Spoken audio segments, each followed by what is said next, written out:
नमस्कार मित्रों, आप सभी लोगों का संसार मानस पर बहुत बहुत स्वागत है। जो लोग इस चैनल पर पहली बार आए हैं, इसे सब्सक्राइब करके हमारा सपोर्ट ज़रूर करें। इस चैनल पर आप सभी लोगों को धार्मिक गतिविधियों से जुड़ी हुई वीडियो समय समय से मिलती रहती है। आज नाग पंचमी की कथा प्रस्तुत है, तो चलिए श्रवण करते हैं हम आज की कथा। राजन, अब मैं पंचमी कल्प का वर्णन करता हूँ, ऐसा सुमंति मुनि बोले। पंचमी तिथि नागों को अत्यंत प्रिय है और उन्हें आनंद देने वाली है। इस दिन नागलोक में विशिष्ट उत्सव होता है। पंचमी तिथि को जो व्यक्ति नागों को दूध से स्नान कराता है, उसके कुल में वासुकी, तक्षक, कालिया, मणिभद्र, एरावत, धृतराष्ट्र, करकोटक तथा धनंजय, ये सभी बड़े बड़े नाग अभयदान देते हैं।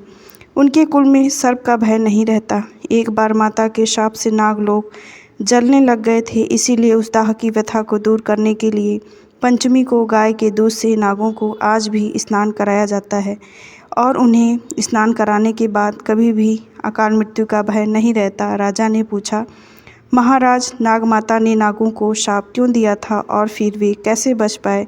इसका आप विस्तार पूर्वक वर्णन करें। सुमंति मुनि ने कहा, एक बार राक्षसों और देवताओं ने मिलकर समुद्र मंथन किया। उस समय समुद्र से अतिशय श्वेत उच्चैःश्रवा नाम का एक अश्व निकला। उसे देखकर नाग माता कद्रु ने अपनी सौत विंता से कहा कि देखो, यह श्वेत अश्व वर्ण का है, परंतु इसके बाल काले दिख पड़ते हैं। तब विंता ने कहा, ना तो यह अश्व श्वेत है और न काला और न लाल। यह सुनकर कद्रु ने कहा, मेरे साथ शर्त करो, यदि मैं इस अश्व के बालों को कृष्ण वर्ण का दिखा दूं तो तुम मेरी दासी हो जाओगी। विंता ने यह शर्त स्वीकार कर ली। दोनों क्रोध करती हुई अपने अपने स्थान को चली गईं। कद्रु ने अपने पुत्र नारगों को बुलाकर सब वृत्तांत उन्हें सुना दिया और कहा कि पुत्रों, अब तुम अश्व के बाल के समान सूक्ष्म होकर उसके शरीर में लिपट जाओ, जिससे यह कृष्ण वर्ण का दिखाई देने लगे, ताकि मैं अपनी सौत विंता को जीतकर उसे अपनी दासी बना सकूं। माता के इस वचन को सुनकर नागों ने कहा कि माँ, यह तो छल हम लोग नहीं कर सकेंगे। चाहे तुम्हारी जीत हो या हार, छल से जीतना बहुत बड़ा अधर्म है। पुत्रों का यह वचन सुनकर कद्रु ने कहा कि तुम लोग मेरी आज्ञा नहीं मानते हो, इसीलिए मैं तुम्हें शाप देती हूँ कि पांडवों के वंश में उत्पन्न राजा जन्मेजय जब सर्प यज्ञ करेंगे, तब उस यज्ञ में तुम सभी अग्नि में जल जाओगे। इतना कहकर कद्रु चुप हो गई। नागगण माता का शाप सुनकर बहुत घबराए और वासुकी को साथ में लेकर ब्रह्मा जी के पास पहुँचे तथा ब्रह्मा जी को अपना सारा वृत्तांत सुनाया। इस पर ब्रह्मा जी ने कहा कि वासुकी, चिंता मत करो, मेरी बात सुनो। यायावर वंश में बहुत बड़ा तपस्वी जरत्कार नाम वाली बहन का विवाह कर देना और वह जो भी कहे उसका वचन स्वीकार करना। उससे आस्तिक नाम का विख्यात पुत्र उत्पन्न होगा। वह जन्मेजय के सर्प यज्ञ को रोकेगा और तुम लोगों की रक्षा करेगा। ब्रह्मा जी के इस वचन को सुनकर नागराज, वासुकी आदि अतिशय प्रसन्न हो उठे। उन्हें प्रणाम कर अपने लोक में आ गए। सुमंति मुनि ने इस कथा को और विस्तार करते हुए कहा कि राजन, अब यह यज्ञ तुम्हारे पिता राजा जन्मेजय ने ही किया था।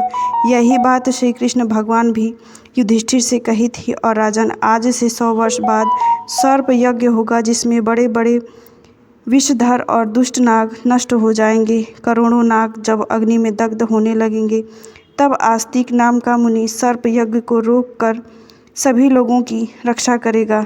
करोड़ों नागों को अग्नि में दग्ध होने से बचाने वाले आस्तिक नामक ब्राह्मण सर्प यज्ञ को रोकेंगे और नागों की रक्षा करेंगे। ब्रह्मा जी ने पंचमी को दिन वर दिया था और आस्तिक मुनि ने पंचमी को ही नागों की रक्षा की थी।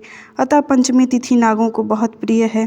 पंचमी के दिन नागों की पूजा कर यह प्रार्थना करनी चाहिए कि जो नाग पृथ्वी में, आकाश में, स्वर्ग में, सूर्य की किरणों में, सरोवरों में, वापी, कूप, तालाब आदि में रहते हैं, वे हम सब प्रसन्न हों और हम उन सबको बारंबार प्रणाम करते हैं। उम्मीद करते हैं कि आपको ये कथा पसंद आई होगी। बने रहें इस चैनल पर, इसे सब्सक्राइब करें। मिलते हैं अगले वीडियो में एक नई कथा के